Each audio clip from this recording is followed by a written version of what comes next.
അതിനെ അഡ്രസ്സ് ചെയ്യാൻ സ്കൂളുകൾ അത്രത്തോളം വളർന്നിട്ടുണ്ടോ എന്നുള്ളത് സംശയം തന്നെ. ആ ഒരു പഴയ ഒരു സിസ്റ്റം നമ്മൾ ചിന്തിക്കുന്ന ഒരു കണ്ടന്റ് മാസ്റ്ററി, സിലബസ് മാസ്റ്ററി എന്നൊക്കെ പറയുന്ന ആ ഒരു കോൺസെപ്റ്റിനെ പൊളിക്കാതെ ഈ ഒരു ജെൻസി കിഡ്സിനെ അഡ്രസ്സ് ചെയ്യാൻ നമുക്ക് കഴിയും. ജെൻസി സ്റ്റുഡൻസിനെ ഈ മില്ലേനിയം സ്റ്റുഡൻസ് ഫാമിലി കിഡ്സൊക്കെ കമ്പയർ ചെയ്യുമ്പോൾ അവരുടെ ലേണിംഗ് മോഡൽ, ബിഹേവിയർ, അപ്രോച്ച് ഇതിലൊക്കെ വലിയ വ്യത്യാസമാണ്. ആ വിദ്യാഭ്യാസ സംവിധാനം, സ്കൂളിംഗ് ഇത്തരം വ്യത്യാസങ്ങൾ അഡ്രസ് ചെയ്യും.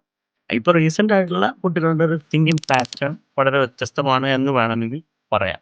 അതിനെ അഡ്രസ്സ് ചെയ്യാൻ സ്കൂളുകൾ അത്രത്തോളം വളർന്നിട്ടുണ്ടോ എന്നുള്ളത് സംശയം തന്നെ.